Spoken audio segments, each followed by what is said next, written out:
Well, hello everyone, and welcome to this new video in which we continue reading Max Horkheimer and Theodor Adorno's book, The Dialectic of Enlightenment.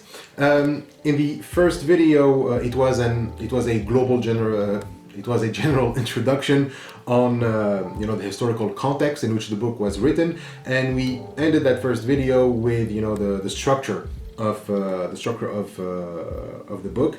And here we are going to read the Afterword. Okay, the Afterword is the last section that was written by the editor of the book, Noerr, and I advise you to start with the Afterword. Now it comes at the end of the book, but it's better to start with that because it explains so many things about the context of this book, but also about important theories that you have to know before you start reading the book, and also it explains the structure of the book in greater details, and that's what we are going to do here. So, as we said, the goal of this book was to answer the question: what can explain the rise of fascism and the failed revolution of the German Revolution? Okay, remember we said that there was a revolution in Germany in 1918, and that revolution failed. And as we said, the authors identify the cause, the rise of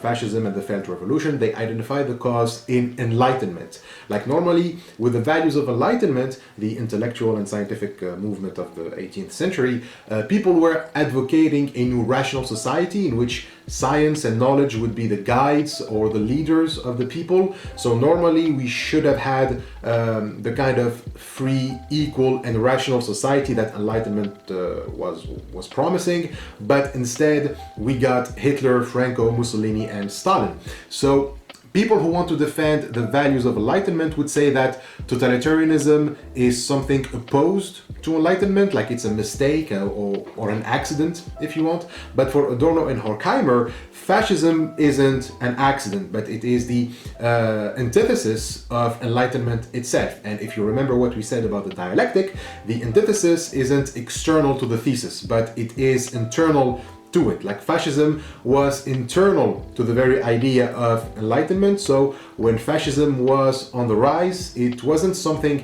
destroying Enlightenment, it was Enlightenment destroying itself. To quote from the Afterword, the common element which the authors perceive in these phenomena is the tendency toward the self-destruction of Enlightenment's own guiding criteria, which had been inherent in Enlightenment thought from the beginning.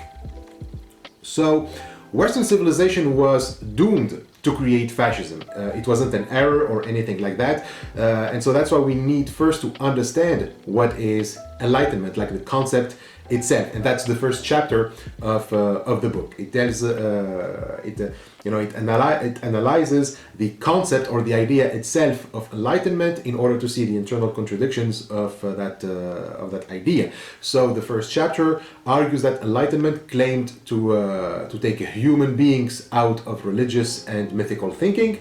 Like, the story, human beings were afraid of the world because they didn't have the scientific tools to understand it, so they explain natural phenomena with magic, myth, and religion, and so that fear made them quite easy to manipulate by some figures who claim to have magical or divine powers. But with the arrival of science, people were able to to finally be free of domination, both from these figures, these elites, but also from the domination of nature. We can now transform the weather, we can transform the land, we can cure diseases, etc. So we were going towards a world of freedom, right? Well, this was Enlightenment's biggest mistake. It thought that myth was its enemy, when in reality myth and Enlightenment are two sides of the same coin, and that myth, magic, religion, etc., all of those things were themselves Enlightenment.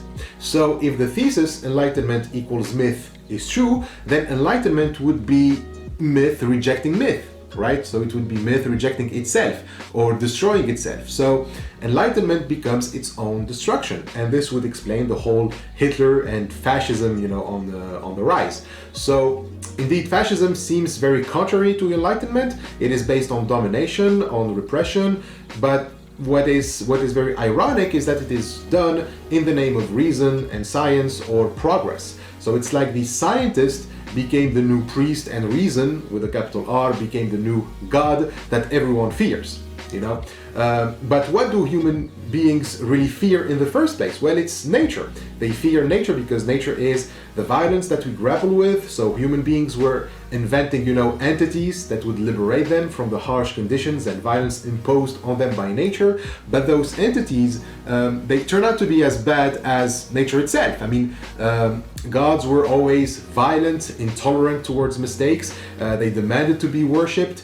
So human beings had to sacrifice for their gods. They had to transform the natural world, create temples, all for those gods. They had to harvest, to do offerings. So they subjugated nature as they subjugated themselves to those entities that they created, because, you know, they hoped that these entities would, you know, liberate them from nature. It's like those mythical creatures were actually nature's revenge. Okay, so you create an entity that is supposed to liberate you from domination, but you subjugate yourself to that entity. So it's like, you know, those mythical creatures are nature's revenge. Human beings simply recreated nature by trying to escape her, and, you know, by trying to dominate her, they end up being dominated by the same entities that they created. So this is the thesis of the first chapter. Then you have the first excursus, where the authors draw on the Homeric story of Odysseus to show how myth was already enlightenment. We will see that in the Odyssey. We will see what is happening. That what is happening is precisely this process that I just described, and then how similar it is to the actual time of the Enlightenment, the 18th and the 18th century. And then you have the second excursus, and this time it is with the character of Juliet, who is a fictional character in Le Marquis de Sade's story, Juliet. And yeah, it does the same thing. It shows this parallel between myth and the values of enlightenment. And so once the parallel is drawn, and we understand how enlightenment is also myth, the rest of the book will become clear. Like any myth, the Enlightenment will need its own ideology to make the people passively accept it, and that will be the role of the culture industry, which is, you know, the fourth chapter.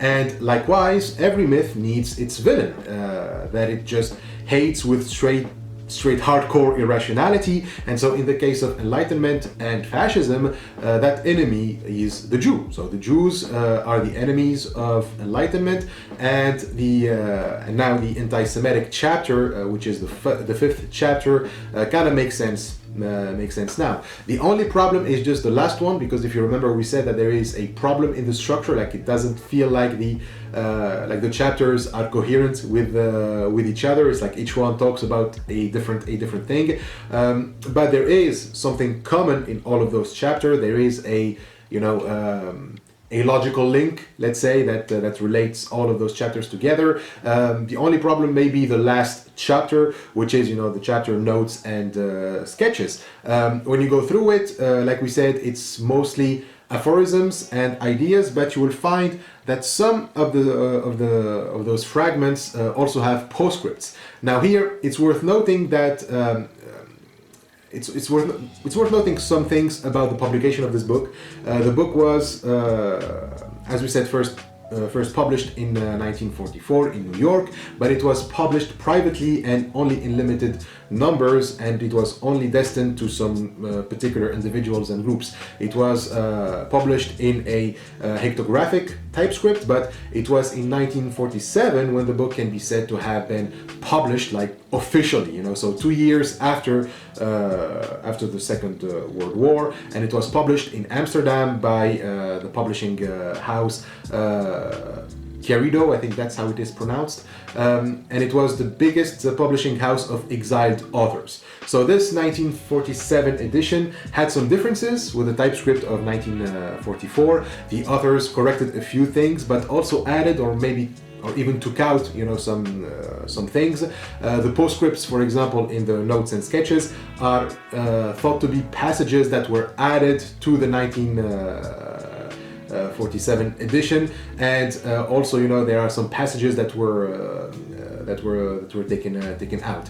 Now, why is this important? Well, because the book has a subtitle. If you read it carefully, it is called philosophical Fragments, which Noerr explains in a footnote, footnote 19, that was the initial title of the book. The 1944 version was simply titled Philosophical Fragments.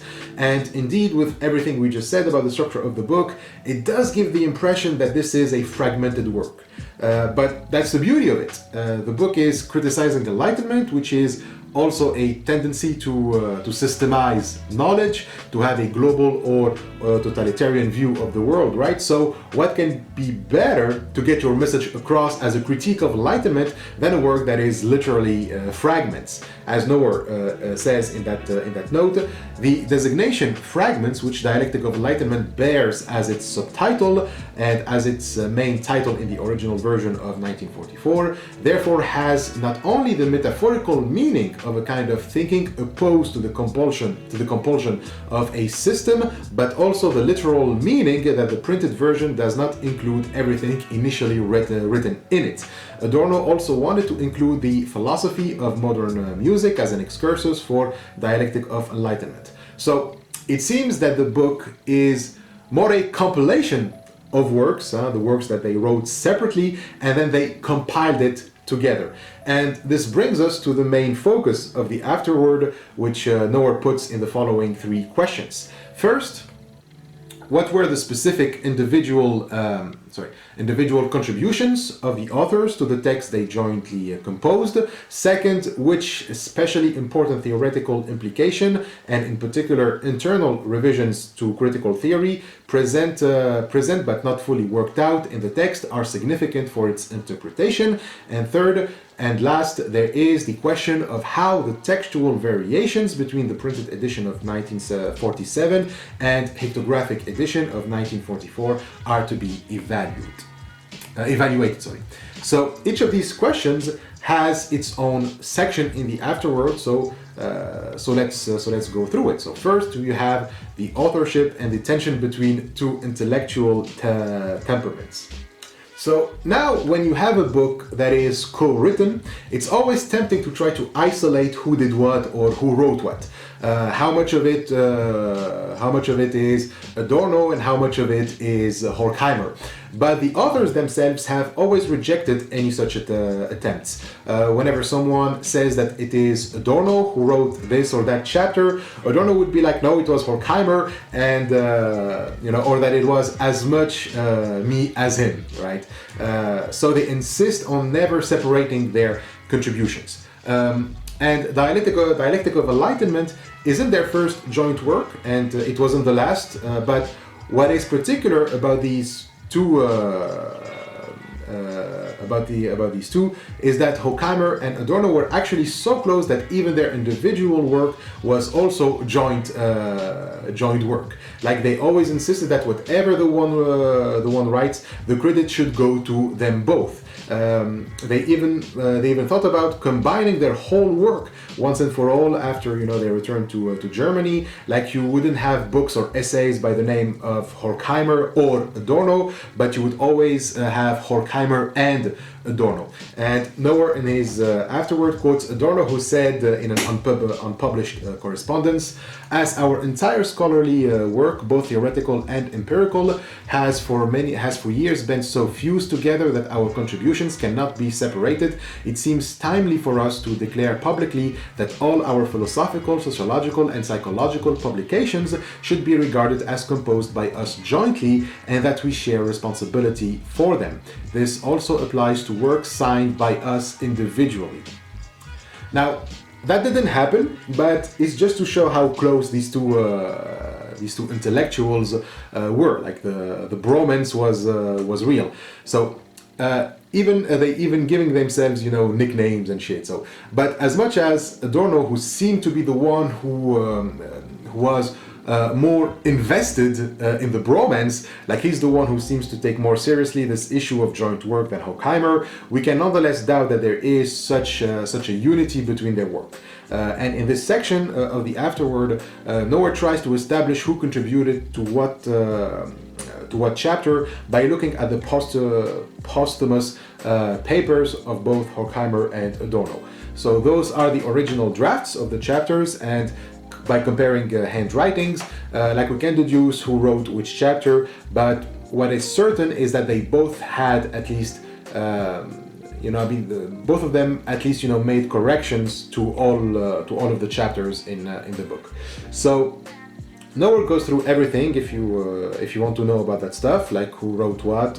Noerr relies on oral comments, like what other people have said about the book, to know about each of the author's contribution. He mentions Habermas, who relies on Gretel Adorno, Theodor Adorno, or Teddy's wife. Teddy is the nickname of Theodor Adorno, and also a guy named Rolf Tiedemann, who confirmed the account from Gretel and Habermas. So basically, both Horkheimer and Adorno wrote the concept of Enlightenment.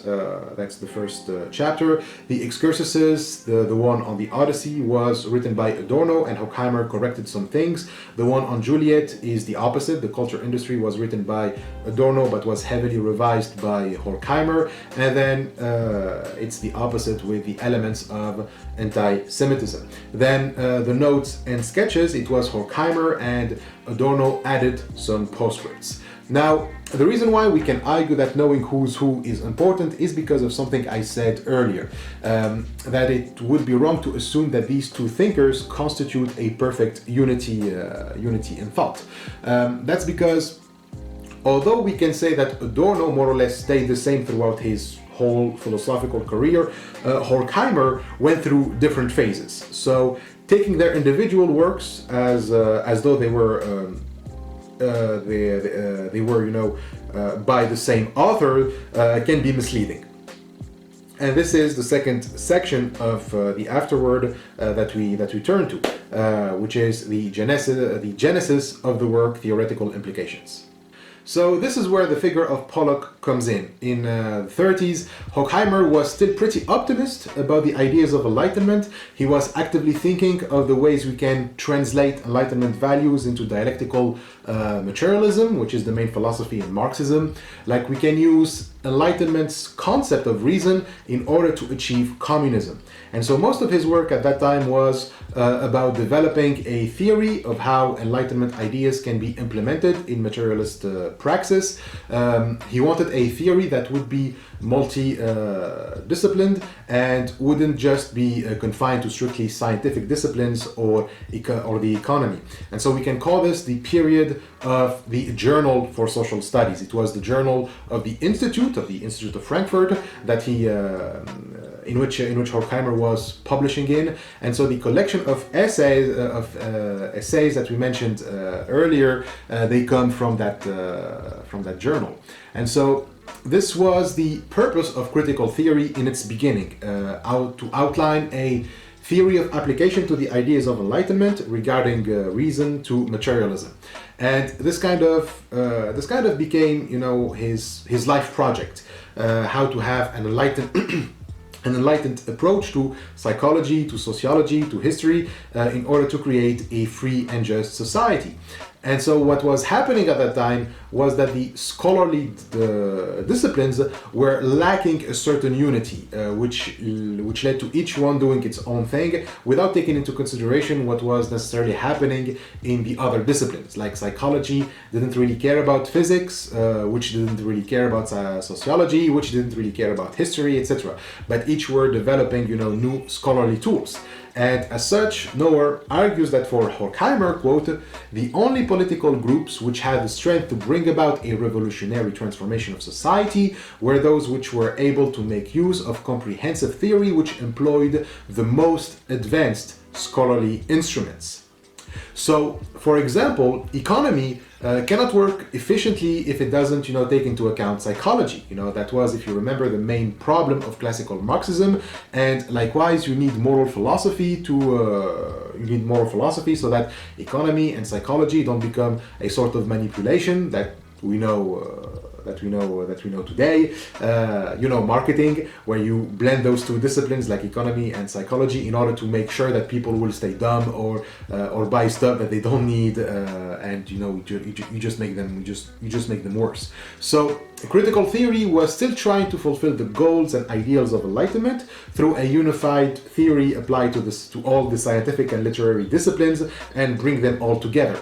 And so in order to do that, this theory had to be dialectical, like all the disciplines must engage in dialogues. And so he set himself to produce this theory in a book, but that book never came to be. He tried as much as he can to devote all of his time to it, but being the director of the institute, he had a lot of administrative work that always kept, getting in the way. And so, especially if you are the director of an institute that keeps, changing location to flee from persecution. But we do have an idea on what this book was supposed to look like. First, it was supposed to be about a materialist theory of categories and dialectical logic. So it was kind of a Hegelian work. Logic for Hegel, as we said, follows the pattern of thesis, antithesis, synthesis, but again, always keep in mind that this is an oversimplification. So for a thesis to be a thesis, there has to be an antithesis that has to be an antithesis. And you need to rely on the historical context. A thesis doesn't fall from the sky, but corresponds to its own time and its own place. So when you try to understand reality, you are going to use concepts, and those concepts must correspond to the reality that they are supposed to grasp. In German, the word for concept is Begriff, which means to grasp. And so it is important that we define the concept that we are going to use to describe society in ways that correspond to that society's understanding of those concepts. So we cannot apply, for example, the concept of freedom like we understand it today, or happiness to talk about the freedom for the ancient Greeks and Romans. They had, another conception of freedom and another conception of happiness, so we cannot use our understanding of those terms to talk about them. So Horkheimer wanted to do that with his own time, identify the categories of concepts that we use to talk about society and social problems. And so these include, quote, this is Noerr quoting Horkheimer, they include things such as causality, tendency, progress, law, necessity, freedom, class, culture, value, ideology, dialectic, etc. The definition of philosophical concepts is always at the same time a description of human society in its historically giving embodiment. In this respect, the planned book conceives of logic in a similar way to Hegel in his great work, not as a collection of abstract modes of thought, but as a definition of the most important substantial categories of progressive consciousness in the present time. But after his move to California, where he had probably the most time to work on this book and with ease, and he certainly was looking forward to finishing this work. I'm going to read to you from a letter that he sent to Pollock in 1942. This again quoted by Noerr, and you will see the devotion. It is true, the subject which I am dealing with are the most difficult ones that exist, but the pains you suffer by working on them are at the same time the greatest experience you can have in life. There is no doubt that the studies which I am undertaking now, and which are really the fulfillment of what we have dreamt to be our raison d'être when we were very young, cannot be achieved in 1 year or 2 years. If Husserl needed 10 years to write his logical investigation and another 13 years to publish his introduction to pure phenomenology, not to speak of more famous works on philosophy and related subjects, and if you take my my poor forces, education and routine into consideration, you will appreciate what I am in for. What I definitely know, however, and what makes me happy is that I am really doing what I can. Ultra posse nemini obligatio, we are really on our way. So that Latin phrase means that no one is obliged to do more than what he can do. So you feel that he's really into this, and he wanted to finish that damn book, but that never happened. And one reason is that he actually never got to be free from administrative work, which shows you how alienating and horrible working in administrations can be. But there was also another reason, and that was that his way of thinking changed. Okay, so after the 30s, Horkheimer questioned the assumptions that Enlightenment reason can be implemented to materialism, because Enlightenment reason doesn't seem to be working for the greater benefit of humanity, and is just, producing very dangerous totalitarian tendencies, no matter how you try to apply it. So critical theory became very pessimistic, and is now concerned with, understanding what is wrong with Enlightenment reason. Noerr has actually a very fun way to put it. He says, Enlightenment thus becomes enlightenment on the origins and consequences of Enlightenment. So, in what way did Horkheimer's thinking change? Like going from his essay, Critical versus Traditional Theory, in which he championed Enlightenment, but he was like, we have to apply it critically, to the Dialectic of Enlightenment, which is very pessimistic. It's a very pessimistic work, because we are kind of left with an aporia. We are struggling with this aporia regarding reason, and we don't seem to be able to solve it. Aporia means a paradox or an unsolvable puzzle. So for Horkheimer, that Enlightenment reason has these totalitarian tendencies isn't something that you just react to by saying, let's go back to our old traditional ways or our old traditional religious lifestyles, let's go back to emotional ways of life and be free and forget about totalitarian reason. For Horkheimer, that kind of rejection of Enlightenment is also Enlightenment, and we will see how. But the point is that there seems to be no way out of Enlightenment, no other alternative, and this is what will make Horkheimer the pessimist of this book. But we have to understand what happened. What made Horkheimer think that even critical theory, as he outlined in his essay Critical versus Traditional Theory, is not so different from traditional theory after all. The main reason was that Horkheimer soon realized that critical theory was using the same language as traditional theory. And so language is not just words, but it's also purpose, if you want. The purpose of traditional theory was purely scientific, right? Like we said, it had no self-consciousness. Critical theory was supposed to play that role, the role of the self-consciousness to traditional theory. Critical theory was supposed to be the guide of the traditional one. The traditional one is just the process of progress, whereas the first one is how we apply the process in order to achieve progress. And so that's why he needed to identify the categories first. Once we know what we want and how we want it and why we want it, or even why should we even want it in the first place, etc., then we can apply the process. But this would only work if we are optimistic about the process itself, about science itself. Once we start doubting science, like doubting that there is a right way to apply science without the tendencies of fascism or totalitarianism, it means that our optimism about critical theory will be questioned. And this is what happened to Horkheimer. By doubting science, he also doubts critical theory and argues that critical theory was itself also a process just like science is.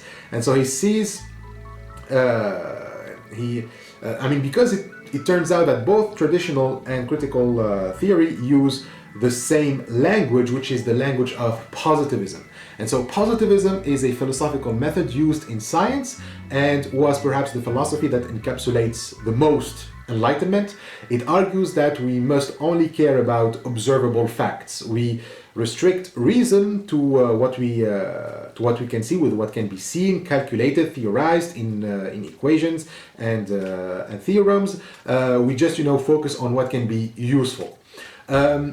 As such, language itself establishes a relationship of domination between subject and object. Everything has to be an object, means that everything must serve some instrumental purpose, a certain a certain utility.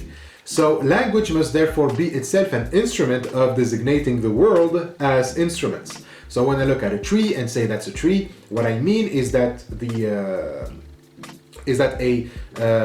a tree can become a chair or a table, something that I can use. So trees become objects of a process. Everything must be changeable into something else, something for utility, something to be used. So naming things becomes a way of subjecting them to a process that they cannot escape from unless someone utters the redeeming word or a utopian language. So if language is what subjugate objects, including human beings of course, then we need language that also liberates them.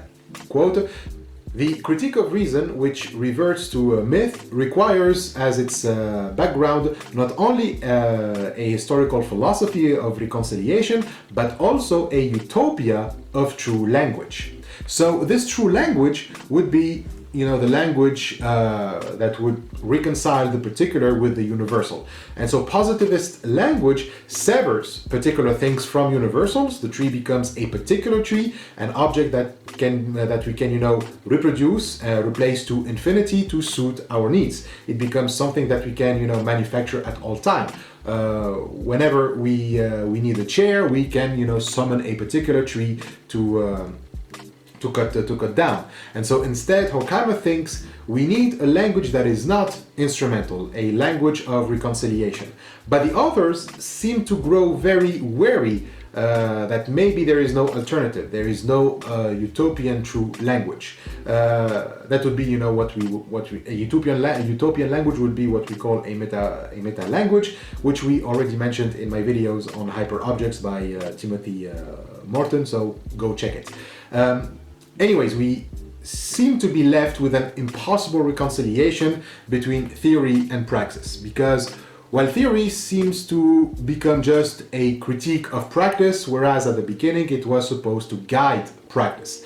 But now it's just telling practice that what you are doing is bad, but theory doesn't provide any solution or alternative. It's just, negative critique. So seeing the failure of the revolution, the rise of fascism and the Stalinist totalitarianism, the authors were just, they felt like they reached a dead end. As Noerr says, all these political experiences lent impetus to the transition from critical theory of the 1930s to the critique of instrumental reason during the 40s, a critique which became at the same time theoretically more radical and practically more conservative. So neither Horkheimer nor Adorno were seen to be able to provide that language. Like, all of their work is mostly a critique of instrumental reason, but the language that is supposed, to bring reconciliation, that language of, the utopian true language, that one we don't see it. Like, where is it?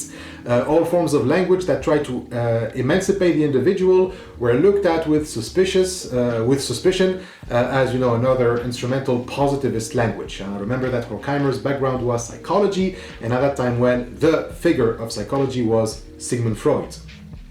Now, Freud's main contribution that interests us here is his theory of drives. Like, human beings have drives that are basically, running the show. So the image of the irrational human being is completely shattered by Freud's psychology. Believing that people are rational is a complete fantasy for Freud. Those drives being completely irrational, every attempt to try to rationalize them would be very weird. And Horkheimer was very sympathetic to this idea, which explains why he clashed with another famous intellectual of the Frankfurt School, Erich Fromm. Now, Fromm was also a psychoanalyst that doesn't share, all of Freud's ideas. Freud believed that the goal of psychoanalysis is to allow people to be rational by identifying their irrational thoughts and getting rid of them. Quote, The function of a psychoanalyst in this project was, above all, to identify the psychical forces opposing rational interests, which aimed at social change, forces which form, as it were, the cement without which society would not hold together, and which contribute to the production of the great social ideologies in all cultural spheres.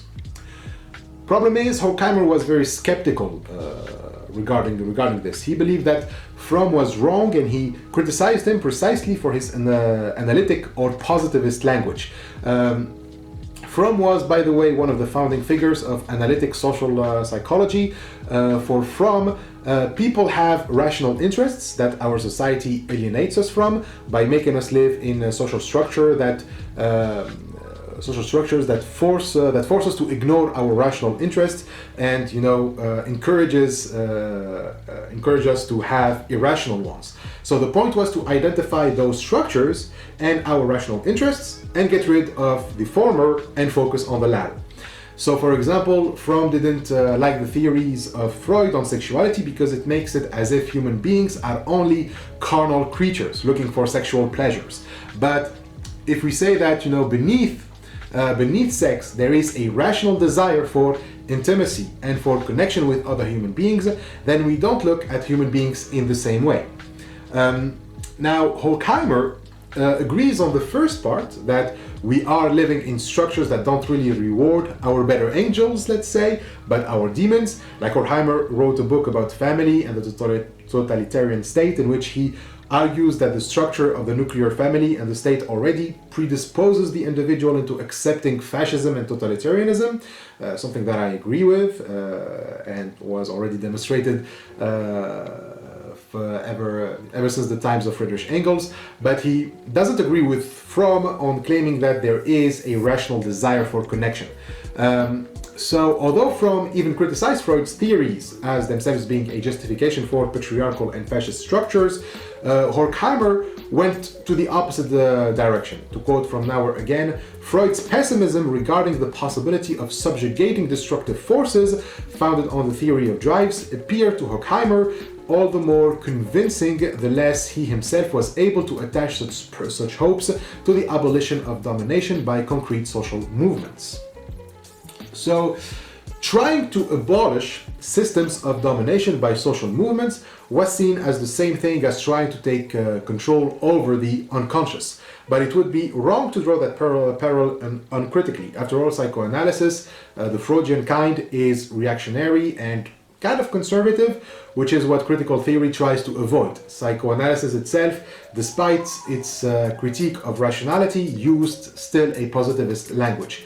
Freud himself claimed to be a natural scientist. There is a classification of pathologies, a nosology, that's still very Enlightenment oriented. And so as a result, psychoanalysis is not a tool for social emancipation or social progress, but a tool to make sure that people would still, stay in their place within, the dominance hierarchies.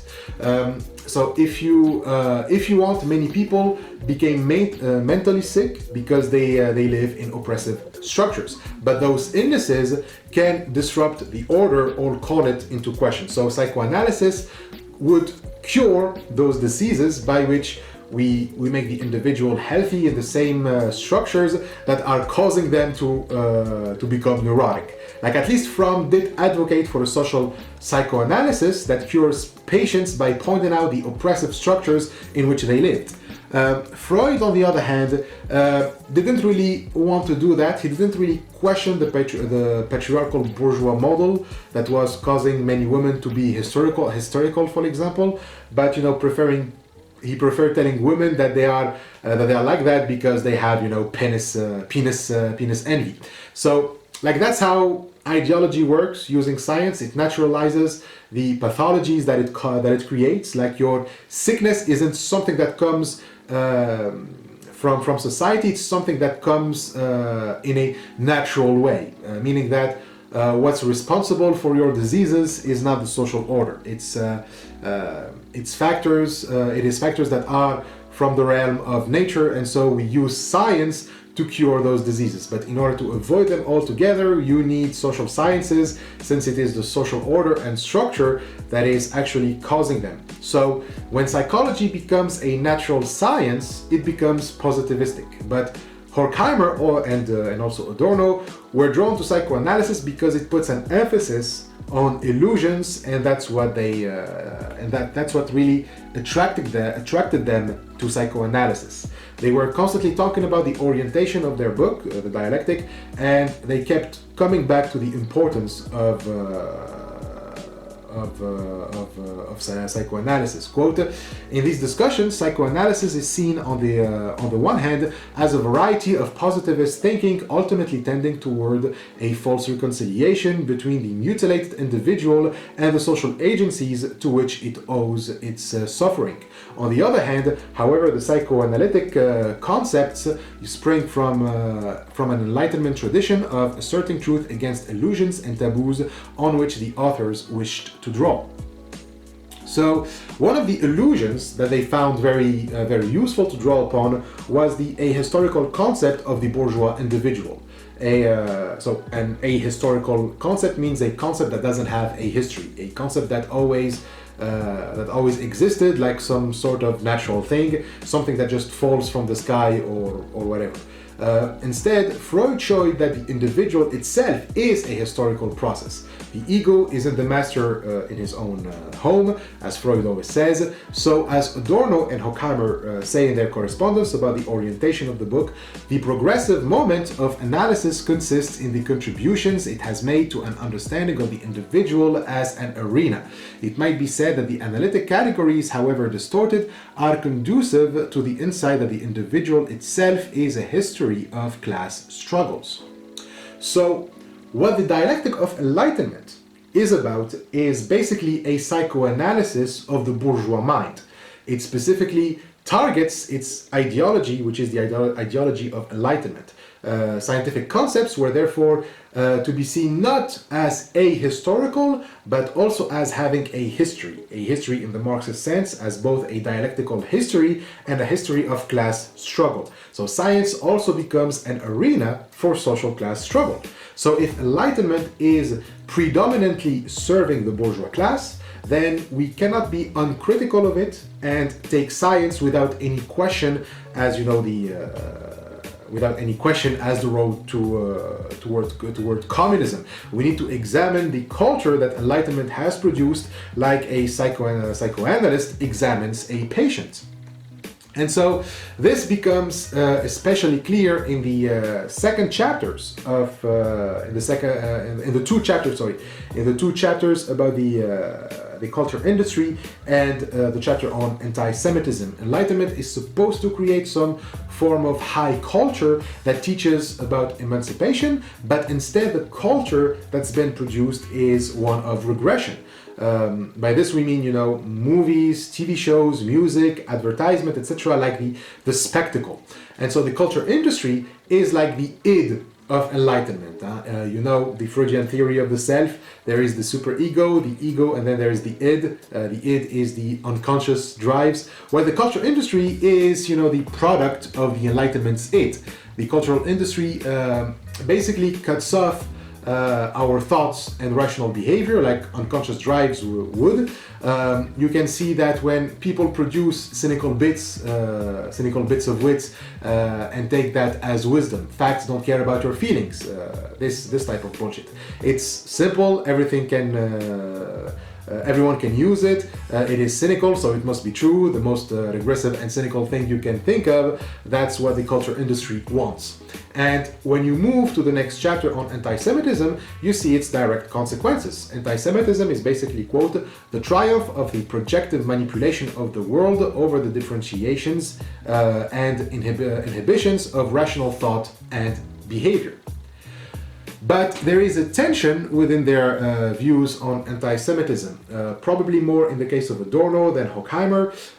You can say that the tension, we'll describe in a minute, shows the dead end that the authors have reached. So Horkheimer and Adorno are criticizing Enlightenment reason, which is based on empiricism, on empirical data, and they argued how that can lead us to fascism.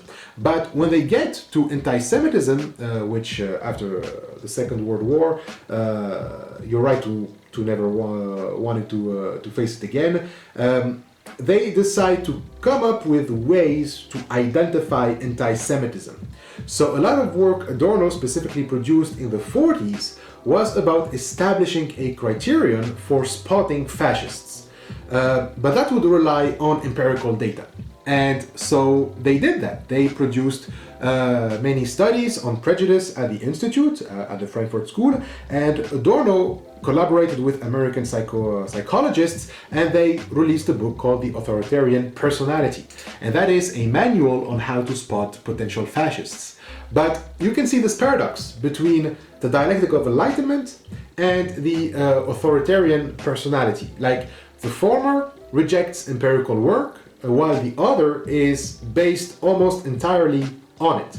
And so Adorno tried to justify the connection between the two, but the gulf is just too big. And so they are faced with an incapacity of mediating between the philosophical work of the Dialectic of Enlightenment and the empirical and more scientifically oriented works on anti-Semitism.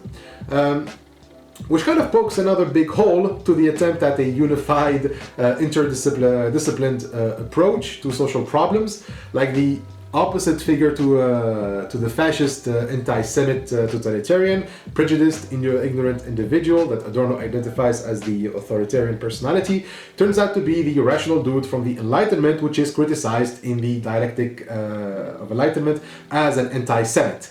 So, the one who dominates internal and external nature. So, you have this tension that leads Noerr to say the following about their work. An end to prejudice could therefore be expected only from a radical break with the logic of the civilizing process up to now. But you cannot do that. You cannot break with the logic of science or of civilization until now. So, what you do is you try to distance yourself from the language of science. So you go back to the idea of language. Like, we don't throw away science, of course we cannot, but we can play on the language. And so a way to do that is with what they did to Marxist thought. And so here we have to talk about economics specifically. And this is where Pollock is important. Now, you can say that what Marx did to the economy, Freud did to consciousness. Where human beings thought that they were in control of the economy, it turns out that the economy is controlling them. Ideology of economy works with illusions too, and those illusions are based on empirical science. It's empirical fact and data that allows nations to get richer with capitalism. But trying to demonstrate that communism can be as effective in creating wealth, if not more effective, and without the whole exploitation of other nations for their resources, will take more than simple empirical facts. Likewise, once communism takes on its Stalinist form, it becomes all scientifically based, all empirical, and all pragmatic. All that counts is more and more progress for the sake of progress. And so trying to show that having a whole culture based on factory worker life isn't that it's not that terrific. That leisure is important, and maybe workers in an increasingly industrialized economy shouldn't be the only one deciding what to do with our production, but it should be decided by all members of community, for example, even those who don't work, by Bolshevik standards of work. Like, try to argue for that, and the Soviet regime will be like data, numbers, or else the gulag. And so as a result, Horkheimer and Adorno need to also apply their critique to Marxism, like they did to psychoanalysis. And so they argue, they say, let's try to distance ourselves from the scientific jargon of Marxism in order to save Marxism, if that's even possible. And so you get to a very deep, weird dialectical state where the Marxists, the Marxist mechanisms that were supposed to show the ahistoricity of scientific concepts become themselves ahistorical. And so you need to remind people that Marxism is also a historical thought. So you need to use other terms than the classic Marxist jargon, right? And so this is why, quote, the explanatory principle underlying the Marxian concept of history is largely absent from Horkheimer's and Adorno's historical philosophical sketch. Its place is taken by the more general antagonism between domination of nature and enslavement to it. So the reason why we should use concepts that do themselves appear to be ahistorical, like domination of nature and enslavement to nature. I mean, these concepts do sound a bit ahistorical, like it's vague and won't necessarily be a good use to describe very concrete structures of powers. But Adorno and Horkheimer argue that that's the best terms to describe the reality of thought during a period marked by the culture industry. Like, thought itself has regressed to just a domination relationship with nature. We either dominate nature or nature dominates us. And so rationality is therefore conceived of as an attempt to rationalize nature in order to better control it for instrumental purposes. And therefore fascism is no longer seen as a further stage of capitalism, since it also happened in the Soviet Union, but rather a development of instrumental reason towards a purely administrative world. Like, everything becomes an administration. And what is funny about administrations is that they push the process of instrumental reason to its extreme. And the result is it's a completely irrational world where basically nothing gets to be done, where subjects are completely disempowered by never-ending procedures, you know? And there is, how it is in administrations. The procedures never get done. There's always a paper that is missing, right? So fascism simply becomes enlightenment eaten itself through a state that just went rogue with administrative shit. And so this is why Adorno and Horkheimer don't use Marxist terms to talk about monopoly, but use a term that was coined by Pollock. Quote, a decisive influence on dialectic enlightenment is, in this respect, was Pollock's thesis that fascism and bureaucratic socialism were variants of a new order of capitalism which differed fundamentally both from earlier private capitalism and from modern monopoly capitalism, and which he called state capitalism. So yes, if you are familiar with that term, state capitalism, it was Pollock who coined it. So what is state capitalism? Well, to understand that term, we need to talk about Horkheimer's racket theory, which is built on the idea of state capitalism. So what is the theory of rackets? Well, it starts by arguing that from now on, politics, instead of economic interests, take the lead in the structure of society. Remember that for Marx, it's the economic structure or the base structure that decides on the overall shape of society, which is called the superstructure. Having a capitalist economy in which the capitalists or the bourgeoisie exploit the labor of the working class to fulfill their economic interests, creates a culture that is designed to favor the image of the ruling class, right? If I'm a bourgeois, then I own the means of production, which means that anyone who wants to produce anything to eat must come through me. You need machines and land to produce food, but too bad for you, I own them both. So we make a deal. I allow you to work on the machines and land. You produce some food, but because they were produced on my land with my machine, I take all of the food and I give you a salary for you to buy some of the food that you produced. And so this economic system, well, obviously favors my economic interest, the economic interest of the bourgeois. But because this obviously is not fair to you, I need to make sure that you won't sabotage the system. And so I'm going to need a superstructure and ideology, if you want, that will make sure that you don't revolt. So institutions serve that purpose. Education, the police, the army, the state, etc. are all apparatuses that maintain the superstructure which maintains the base structure. But in this model, clearly the economy is what is guiding politics. Politics serve as a way to protect economic interests, the economic interests of the ruling class. But by contrast, Pollock and Horkheimer proposed another model, one in which politics became the guiding force regardless of economic interests. And so once you reach that point, the term monopoly capitalism, which is a Marxist term, well, it doesn't work anymore, because a monopoly is still rooted in economic interests. I want to dominate the market, I want to create a monopoly because that's what is best for my economic interests. State capitalism, on the other hand, isn't about economic interests anymore, but because some sort of determinant of what economic interest, becomes some sort of determinant of what economic interests people must have. And so this is where we come to concepts like command economy or to planned economy. From here on, the state is going to plan the economy. It's going to decide how the economy should go, what interests people must have. So now all productive forces are disempowered. And so here the question becomes, is the state going to plan a democratic economy or a totalitarian economy? Will the administration of will it be, the administration of the totalitarian regime, or will the administration be democratic?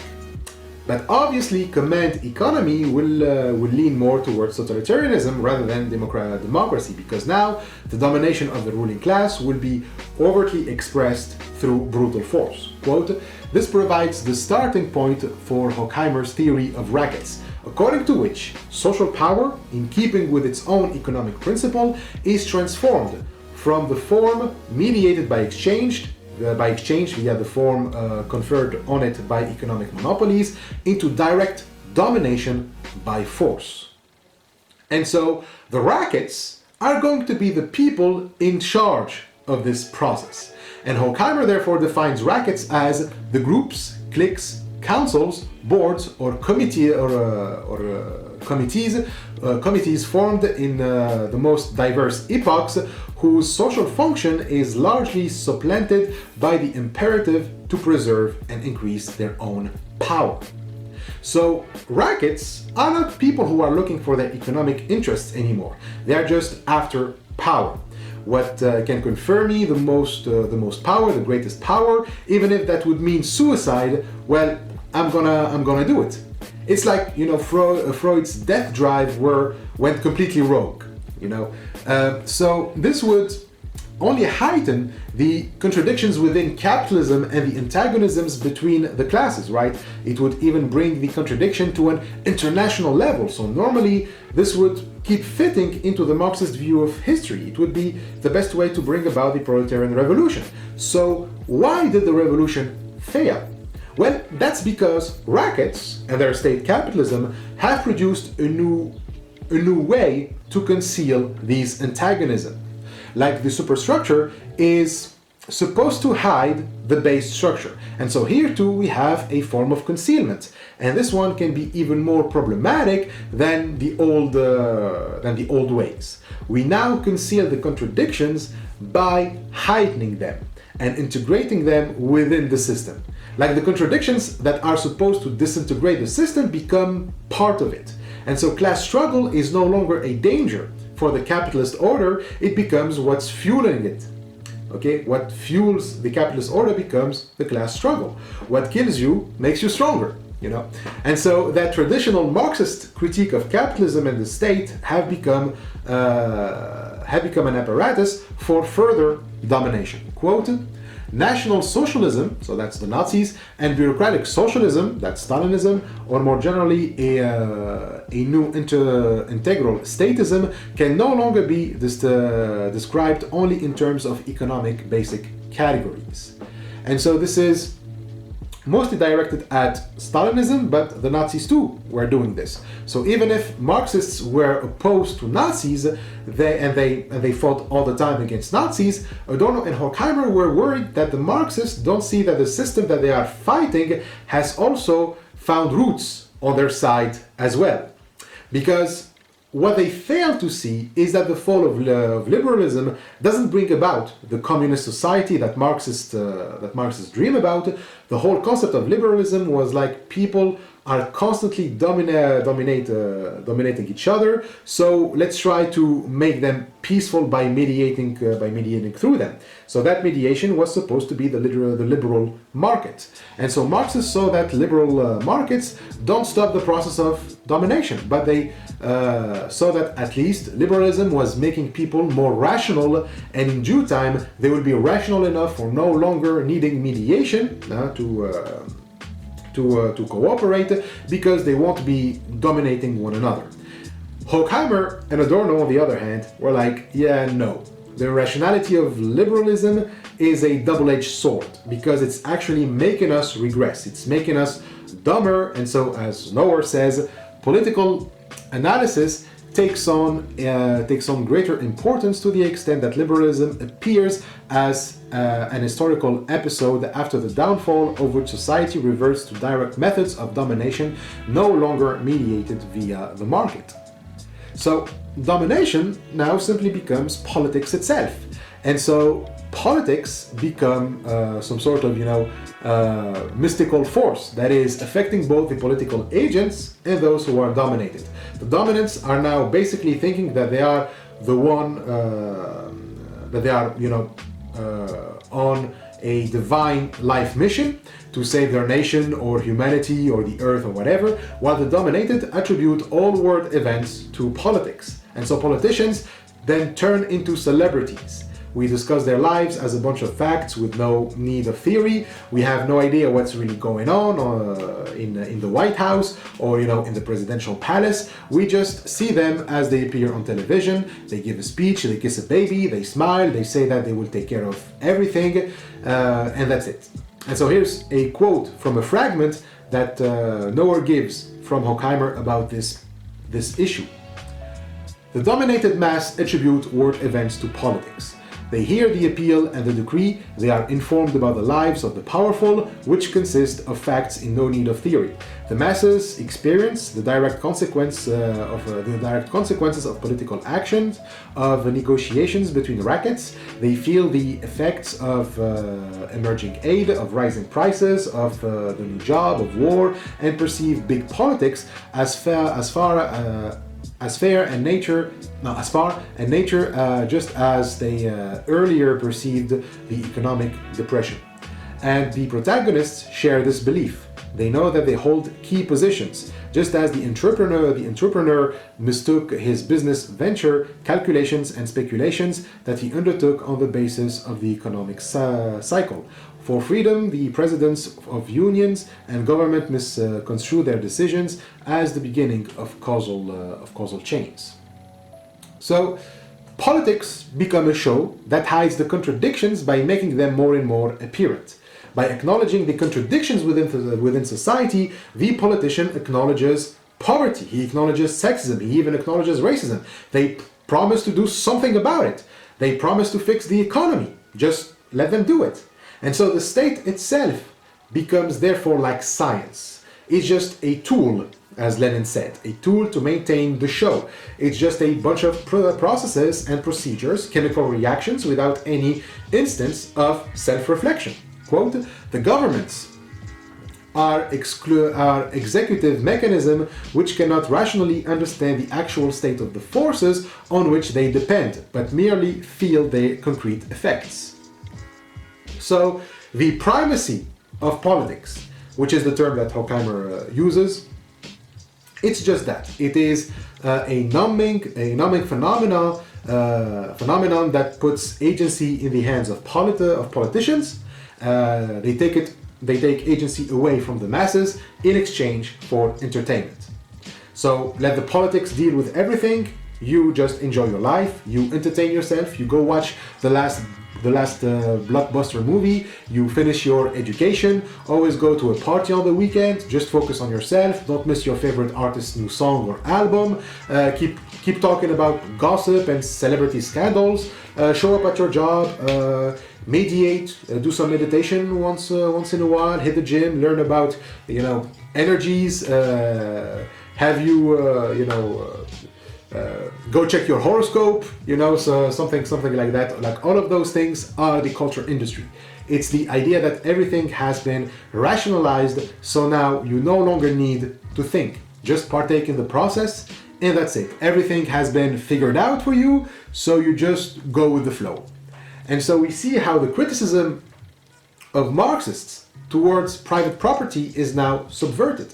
Private ownership of the means of production creates anarchy in the bad sense of the term. It creates chaos. Private ownership truly creates chaos, but the alternative offered is no better. And by alternative, we mean fascism. But fascism isn't simply limited to Nazi Germany, to Franco Spain, to Mussolini's Italy, or to Stalinist Russia or Maoist China. It's also the United States. It's also Argentina. It's also Tunisia, France, Japan. Everywhere, people are robbed of their agencies. Quote, what is expressed in fascism, in especially brutal form, is merely what characterizes democratic state capitalism as well as bureaucratic socialism of the Soviet kind. The end of liberal, legal agencies of mediation under the power politics of competing ruling cliques. So these cliques, these are the rackets. And they are basically, organizations like the mafia. You get protection in exchange for obedience. You have all the liberties in the world, just don't bother us as we do our shit. Don't bother the administrative process because it is the administrative process that is protecting you, after all. And like the mafia, their agency is earned through how easily and brutally they can fuck you up. Fascist leaders have this thing in common. They don't hide their supposed strength or their objective. They overtly admit that they are better, that some people are better than others, and that they are not afraid of crushing their enemies, whomever that may be. So fascists are always, I always like that. They always like to brag. They always like to talk about enemies that we don't know who they are and how easily they can crush them. So they like to demonstrate their wit. They like to demonstrate their manipulative ways and how they can preserve power, and they are celebrated for that. Those who can crush you become the ones most eligible to rule you and protect you. After all, isn't politics about crushing and outsmarting your enemy?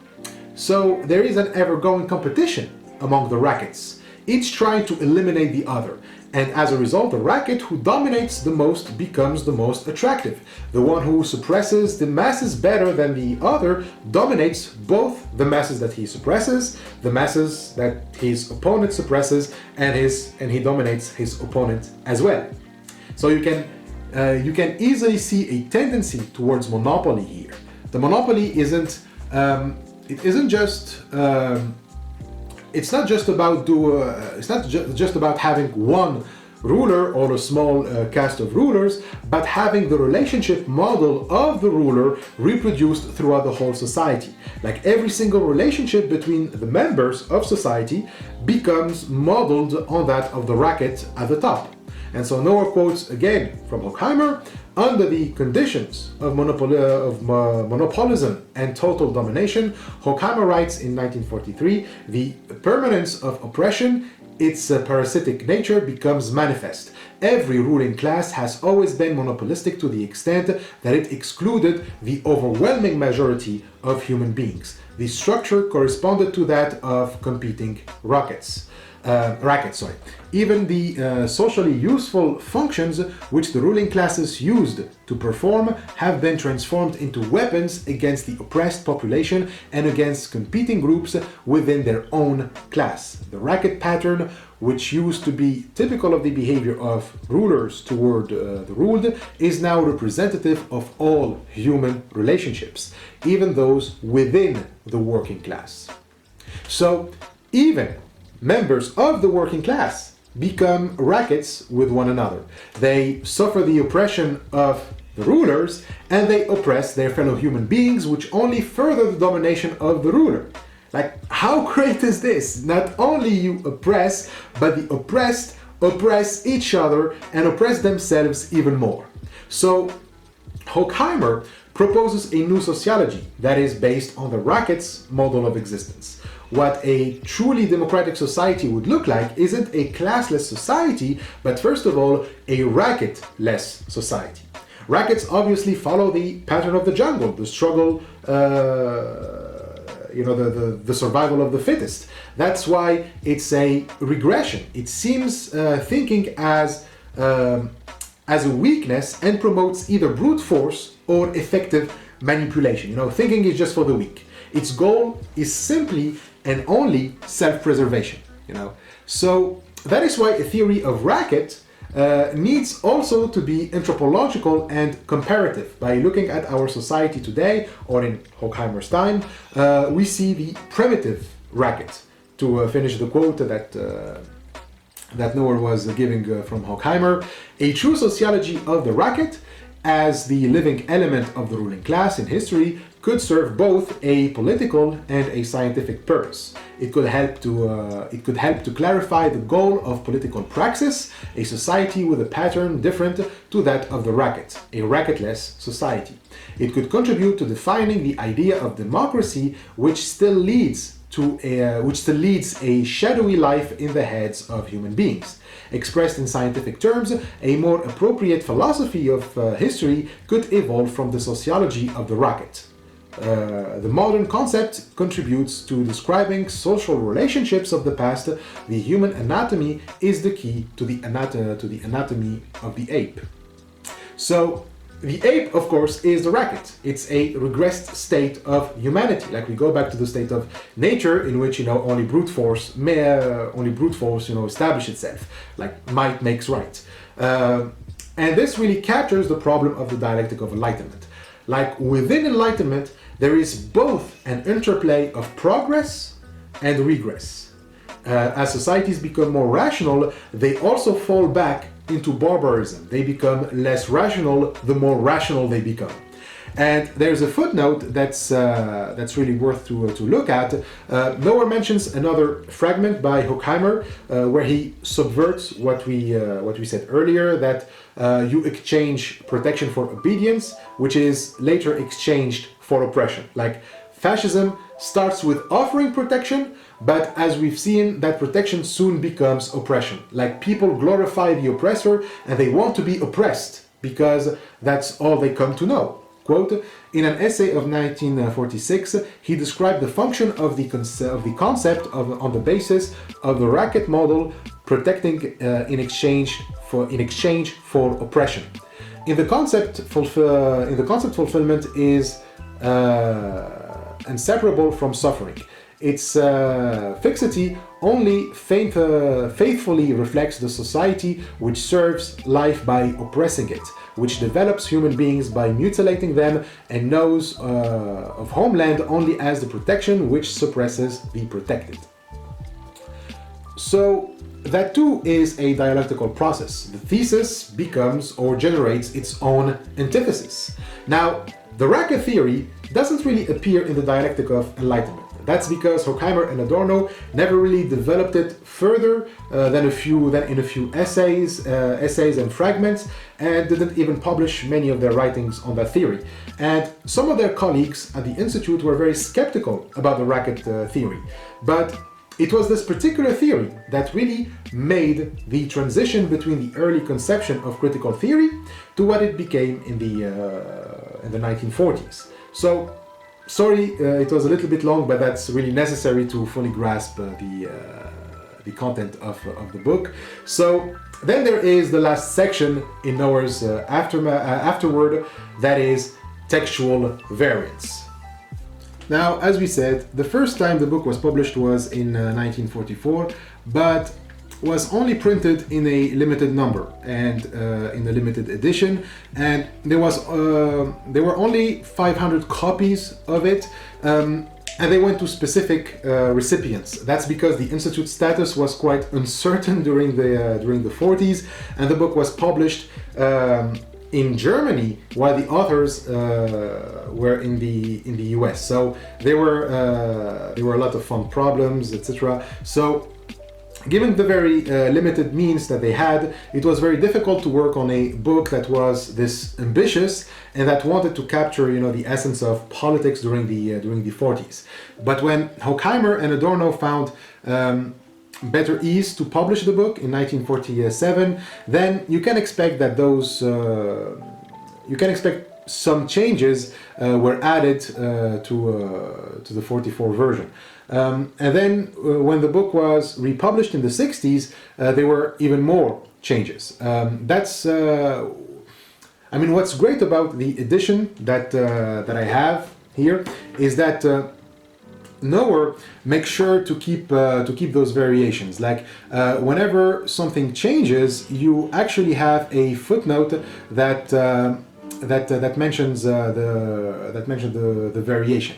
And the reason why you better keep those variations in mind is because the author hesitated about reprinting the book in the 1960s. Dialectic of Enlightenment is a work that should be read in relation to its historical context, and so the authors didn't want to have any universalist pretensions. This is a work of philosophy of the 20th century and for the 20th century and for a specific society in that time. So people should be very careful when they want to apply critical theory to their time and society. If we think that this book can be related to everything we go through, not only we will miss the point of the authors, but also would be turning the book into a commodity, into a product of the culture industry. So Noerr goes through some of the changes. He says that there are basically four types of changes. He says you have first formulations which tie the text directly to its time of origin. These include editorial explanations, qualifications, reflecting contemporary history, or overly specialized historical or geographical examples. Two, you have obscure or elaborate formulations which required stylistic simplification or unraveling, but without replacing theoretically or politically loaded terms. And three, you had formulations in which monopoly, capitalism, totalitarianism, and fascism were equated to indiscriminately. So basically changes about the context, syntax, and terminology and formulation. Like the authors really wanted us to avoid confusing, for example, the culture of the masses with culture industry, or to think that we can use the analysis of this book to any kind of liberal society, whereas some countries can definitely have some echoes with this book. We should remember that this book is about fascism and more specifically German fascism and Stalinistic fascism. And then four formulations in which certain theoretically, historically, and politically loaded terms from Marxian or Marxist theory were used. So, like in the 1944 version, there were more terms from Marxist theory, but the 1947 and the version of the 60s kind of wanted to distance itself from Marxist loaded terms. Like terms like the proletarians, for example, is replaced by workers, capitalist by entrepreneur. Throughout class history becomes until today. Exploitation becomes suffering. We'll talk about this a little bit more in the next section, but Noerr interprets this as maybe Horkheimer and Adorno were trying to avoid making political enemies.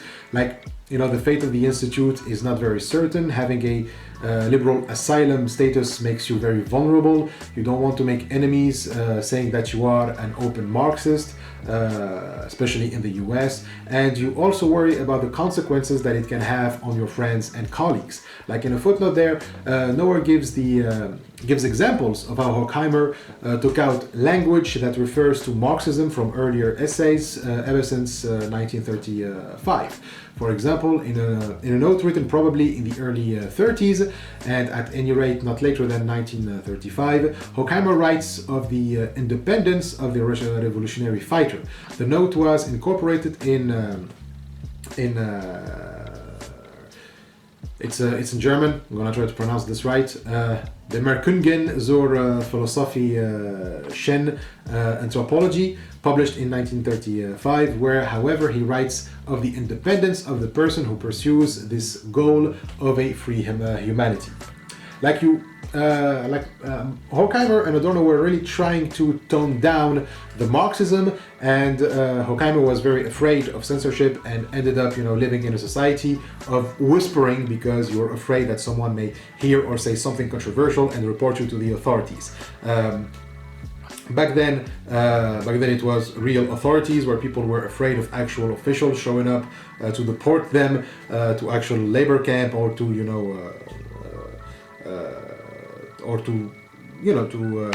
to death camp. They were not afraid that people would report them to social media training. So not making enemies also works in the other way around. They themselves didn't want to make enemies of Marxists, since the Dialectic of Enlightenment was also indirectly a critique of the Soviet Union, how the Soviet Union used socialism as a pretext to oppress people. And also Adorno himself says, this whole process of the extermination of humanity in the name of socialism was untouched in the Fragments. It is, however, essential to an understanding of the situation as a whole and can no longer be ignored. And Horkheimer's essay, The Authoritarian State, was certainly aiming not just at fascism, but also at what the Soviet government was becoming. So their situation was very complicated. They didn't want to make enemies out of their potential or actual allies. But these changes were also means of resistance. Giving the rise of Stalinism, the Soviet Union now became it came to have monopoly on the Marxist language. Like, Stalin became the decider of who's a revolutionary and who's a counter-revolutionary. Like, the Stalinist state it appropriated Marxist terminology, so if you use Marxist terms, you become systematically associated with Stalinism. So refusing to use the classical terms of Marxism becomes a way to distance yourself from Stalinism, which has, turned Marxist jargon into a suppressive tool, right? Tool for oppression and suppressing voices. So Marxism itself, by becoming a state apparatus for Stalin, left behind critical theory. Now the Soviet is applying Marxism in a way that is similar to how fascism applies Enlightenment reason. So just as a pragmatic process without self-reflection. As they write, if it voluntarily leaves behind its critical element to become a mere means in the service of an existing order, they're talking about Marxism, it involuntarily tends to transform the positive cause it has espoused into something negative and destructive. But there is also another motive, which we already kind of mentioned, which is that giving what Soviet administration has brought using the Marxist language may have given the impression that the Soviet regime doesn't have to be critical of itself. Like, critical theory is only to be applied to the fascists, but not to the Soviet Union. And so the authors needed to make sure that the Soviet Union is also kind of targeted in their critique, and thus they needed a terminology that is unique to critical theory of the dialectic. Remember that the second edition came in 1947 after the end of the Second World War, so fascism disappeared, but then it would be a mistake to think that the only totalitarianism that we can face out of Enlightenment reason would be the kind of fascism that we've seen in Europe. Thus, it would be important to talk about totalitarianism instead of just restricting it to German fascism or to monopoly capitalism. Therefore, state capitalism rather than monopoly capitalism becomes more appropriate, since it would also apply to the Soviet Union. But Horkheimer and Adorno were aware of the limit of their project. The theory of racket is an ambivalent position, since On the one hand, it is precise, like since it makes fascism as unmediated violence, but also the hair of capitalism, then it's not a form of domination that isn't limited to a model of the mafia or criminal gang.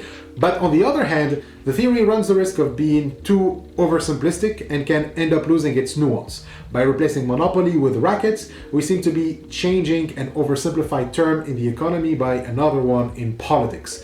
Because of that, even the term racket wouldn't work, and so they replaced it with the influential clique, and monopoly was replaced by terms like the completely organized system of domination or something like that. So these are their reasons for distancing themselves from Marxist terminology, but they remained Marxist, although not in the same way. There is a divergence in the implications of their approach, which for Horkheimer kind of leads to a pessimism regarding political action that leads to a form of stoicism. Like, you have to be detached from politics, and especially from political parties, since they are all obeying the same logic. Like, you need to have a negative standpoint instead of a positive one. Positive one in the sense of it affects you, it brings you closer to it, it attracts you. You must do the opposite and distance yourself from that. So you must be a negative materialist for Horkheimer. Adorno, however, doesn't really agree with this. It's impossible and incoherent to remain a Stoic in a period in which technology can eliminate poverty, for example. There is no logic in being a Stoic anymore when everyone can be provided for in terms of their basic needs. Speaking of which, Adorno blames Horkheimer for being too focused on politics, that he fears that he becomes to fear professional philosophers, like the professor of philosophy who is giving life lessons and serves philosophical knowledge without self-reflection about the system or the process he's in. That the professor becomes a politician, and so Horkheimer argues for withdrawal from politics. But for Adorno, this isn't really a solution. Instead, Adorno argues that we have to actively criticize the categories we talked about earlier. We must engage with politics in a philosophical manner and subject the categories being used by professors and politicians alike, like concept, judgment, logic, thought, substance, essence, etc. All of those must be subject to critical theory.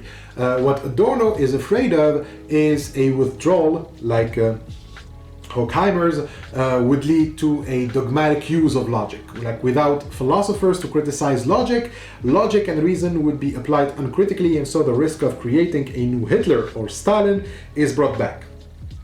So in short, we can say that the disagreement was about what to do with reason. Horkheimer wanted to rescue Enlightenment by withdrawing it from the primacy of politics, while Adorno thought reason to be its own sickness. And because of these divergencies, the dialectic never really came to a completion, and was kind of left a fragment. There was supposed to be a continuation of their work, but having reached this aporia, kind of set the whole project on an indeterminate hold. Horkheimer, being a radical pessimist, didn't see a continuum between fascism and the Western. He did see a continuum between fascism and the Western democracies after the war because of the prevailing culture industry and bureaucracy. But at the same time, he believed that Western democracies can have the potential of avoiding fascism. He became what we call a pessimist in theory, but an optimist in practice, to use Gramsci's famous phrase. This can explain Horkheimer, but also Adorno's views on science. That on the one hand, they rejected established and departmentalized science, the kind of science that makes classifications and an over-rationalization of the natural world. But on the other hand, they also rely on sense data and empirical judgment, like we said, on the works on prejudice. Horkheimer, for example, wrote this is after he came back to Frankfurt in the 50s. He writes that science, quote, is inherently subject to standards adapted to the purpose of domination, and the true philosophy which aims to resist the negative course of the world must beware of secretly wishing to submit to scientific standards. So, like philosophy would be the pessimist theory, while science is like the optimism in practice, and so philosophy would be pessimistic about science as to not to fall into its standards, and so you'd have these two things coexisting in some sort of, checks and balance situation. And so this leads to the situation regarding the book in the 60s, because in the 60s there was another print of the book, a new edition was coming, but the old one, the 1947 edition, was still in print. And so Horkheimer and Adorno were wondering if they should give it a shot.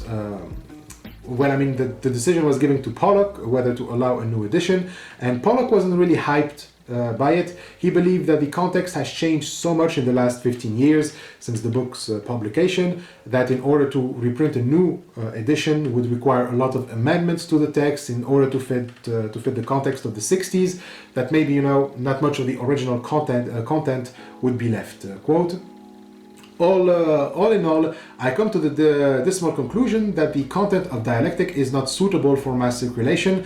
However, individual chapters, somewhat amended here and there, should be republished in the planned collection.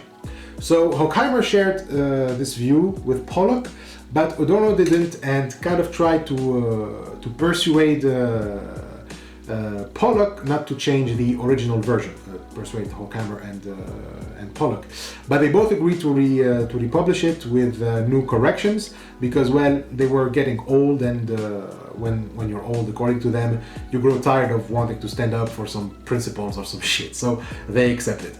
And also, they already accepted that some changes occurred to the text a few years ago when an Italian translation of the book was made by a guy named Renato Solmi, which was printed in 1966, but the edition was ready since the 50s, but it was published in 66.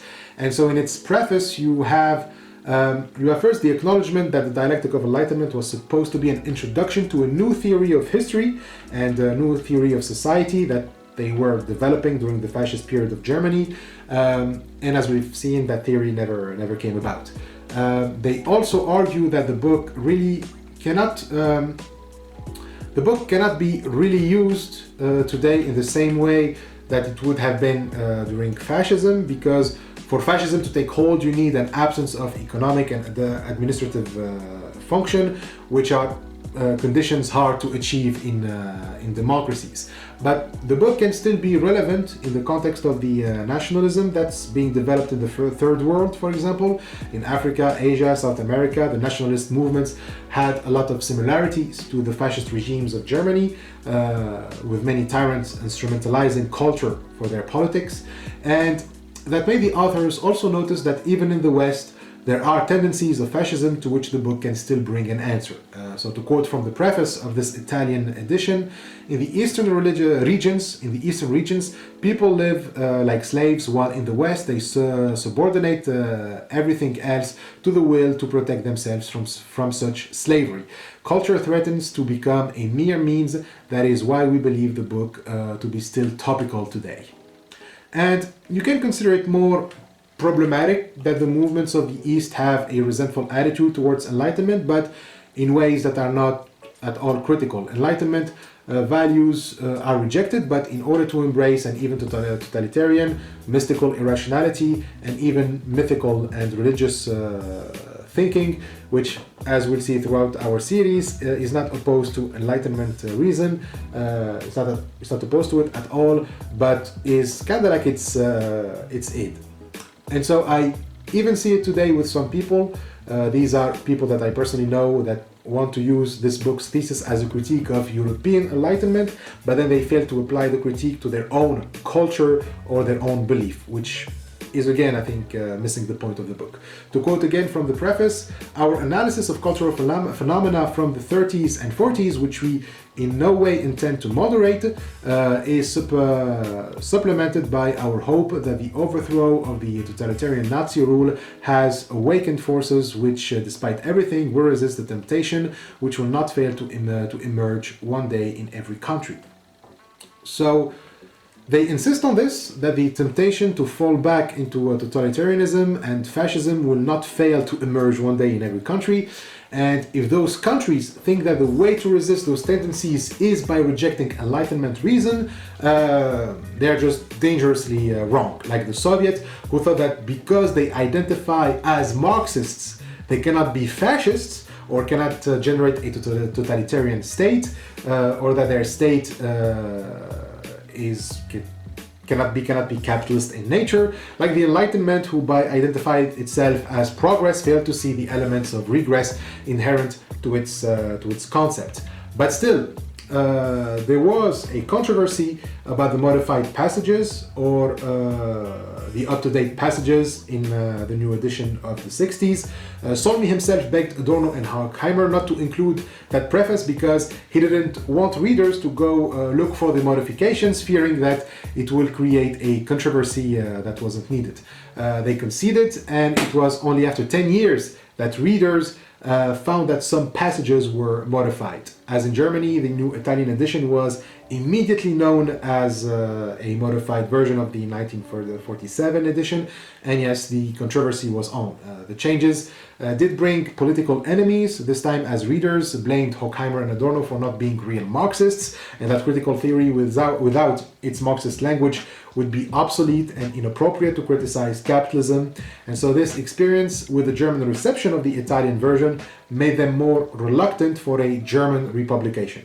And so the new context of the 60s made Horkheimer and Adorno skeptical about the contribution that their book can have, perhaps even regarding it as obsolete. Horkheimer even wrote in a letter in 1968, a year prior to the new edition of the book, that my hesitation regarding republication springs from the difficulty of re-expressing the old ideas which were not independent of that time without harming what seems to me true today. The need to renounce the belief in the imminent realization of the ideas of Western civilization, and yet to advocate those ideas without providence, indeed against the progress attributed to them. So, as we said, old age played a role in this reluctancy as well, because both authors became more pessimistic about the future. Horkheimer have given up on the possibility of realization of Western ideals of reason. Like Horkheimer couldn't think of anything different that would realize the goals of Enlightenment and Western civilization. In this regard, his position became extremely similar to Adorno's, but perhaps even more radical than Adorno, since Horkheimer became even more withdrawn from both thought and action. He now saw philosophy itself as historically obsolete and could no longer have any positive impact on progress. The only thing to do is to retreat to a private sphere, which is, slowly crumbling, and do negative metaphysics and negative religion. In other words, he became a hardcore Stoic nihilist, like someone who just lost all meaning. The Dialectic of Enlightenment can therefore be seen as an attempt to address this contradiction, to recognize that the path to the realization of reason in history is blocked, and yet despite all the criticism, to assume the purpose and possibility of enlightenment. And so that's it for the Afterword, but as we said, there is another short essay of 5 pages that follows, which is about the terminology differences between the 1947 and the 1945 edition. It is written by 2 scholars, Wilhelm van Reygen and Jan Brassen, and its title is The Disappearance of Class History in the Dialectic of Enlightenment. Now, the changes in terminology also has its history, and like we said, it started when Pollock became to see fascism, like National Socialism, the Nazis, as a new order or a new quality of capitalism that wasn't foreseen in the traditional Marxist view of history. This new quality was the dominance of politics over economy. We said that. And so Pollock, Horkheimer, Adorno, Lowenthal agree on this, but as we also said, some scholars didn't. For Marxists such as Newman, Kirchheimer, and Gerland, and other members of the Institute, they argue that fascism is the continuation of capitalism, and therefore there is no real new order. We don't need to argue that politics took over economy, but Pollock's argument is that since liberal capitalism was bound to fail, as Marxists predicted, the next step would be a planned economy. So the end of liberalism doesn't mean the end of capitalism. That would be the main disagreement with Marx. What is coming to an end is not capitalism, but only its liberal phase. And so, like we said, a planned economy can either be a capitalistic one based on private ownership of the means of production, or a socialist one where the means of production are owned socially. But he then adds that whether you have a capitalistic or socialist economy, the end result would be a state planning the economy. And whatever state you have, if it plans the economy, then even if from a socialist perspective, it remains capitalist. And therefore, Pollock uses the term of state capitalism for both Nazi fascism and Stalin's Soviet Union. And what they had in common was, according to Pollock, the fusion of leading bureaucracies from the worlds of business, state, and party to form a new ruling class. And so this element would also make the United States and Western democracies also state capitalists, even though Pollock knows that the state apparatus was technically controlled by the people. The activities of the state has already brought liberal markets to their inefficient phase. So liberalism already ended in the United States during the 40s. And so this is when Pollock wrote his analysis on state capitalism. What this meant for Pollock is that the state, and therefore politics, have taken over. There are no longer any economic problems. Everything becomes a problem of administration. And this primacy of politics is blocking the economy. What Marxism thought was that after liberalism crumbles, we'll come to have a communist economy, but there is this new order, this new phase that Marx didn't predict, which is the state capitalism. And this phase is like blocking the way to the economy, to the economic transition from capitalism to communism. But this blocking is done on a whole other level. Now, no economic alternative or actions become possible. Politics have taken the monopoly on what to do. Every action must now come from political initiative. And so the struggle is no longer between capitalists and proletarians, no longer between people who own the means of production and those who produce, but how to administer the production and how to distribute it. But it can seem odd to say that the Soviet Union is capitalist since it's state capitalism, or that the Nazis are not a continuation of capitalism. And this is what Newman, for example, blamed Pollock for. He argues that Pollock's conception of state capitalism is, a contradiction, because, quote, either, he argued, National Socialist society is capitalist, in which case market competition and profit continue to function as before, or the state determines economic processes, in which case society is not capitalist in the Marxian sense. So basically, Newman argues that you are either a state or a capitalist. If you are a state, then you determine the economy, meaning that there is no free market or competition, and so you cannot say that you are a capitalist. But if you have markets, profit, and competition, then you cannot be a state.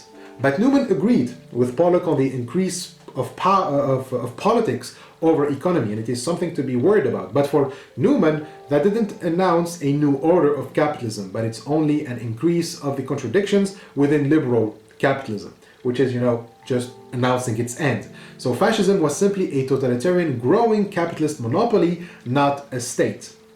Horkheimer then was influenced by this debate, and he agreed mostly with Pollock, but he went even further than Pollock by arguing that in state capitalism, quote, the techniques of power and manipulation had been perfected, and the culture taken over by fascism, Horkheimer argued, no longer held resources for criticism and opposition.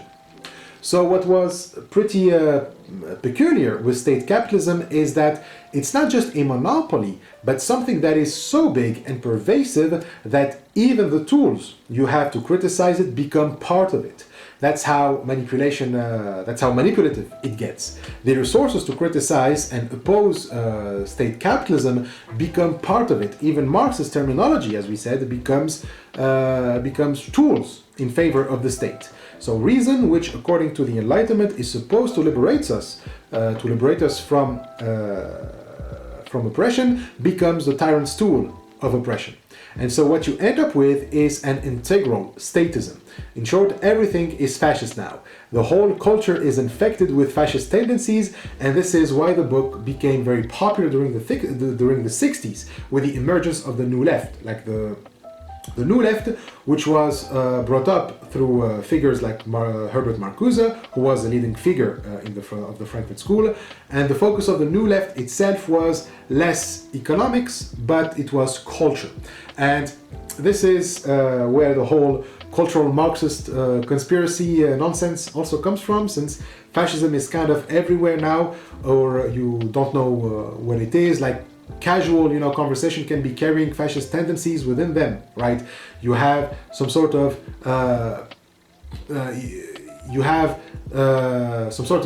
purging the culture. You have a focus on language, like you try to adopt a language that is not appropriated by, the apparatus.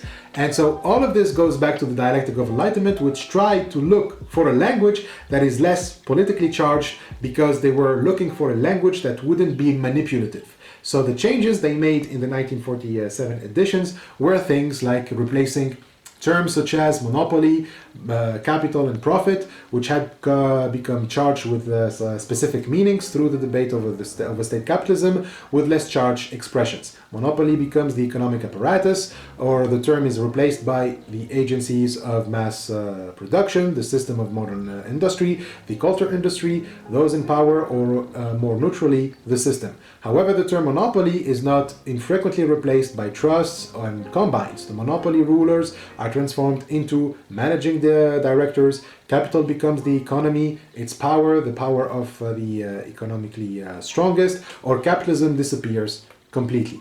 From the post-war perspective, in which the printed version was produced, fascist phenomena are more precisely qualified, whereas earlier they had been referred to generally as economic phenomena, like the collective of the totalitarian monopoly becomes the fascist collective. Monopoly becomes fascism. There is an increasing distance from Marxian terminology. The relations of production becomes economic forms. Class domination becomes domination. Exploitation becomes enslavement. Control becomes utilation. Those in control become leaders. Class history disappears completely. Monopoly becomes industry, or no longer appears at all. So hence, we understand why Horkheimer and Adorno distanced themselves from Marxist terms. The reason why, for example, they replaced the term capital by economy is because, well, fascism is no longer restricted to capital, but is pervasive in the economy itself.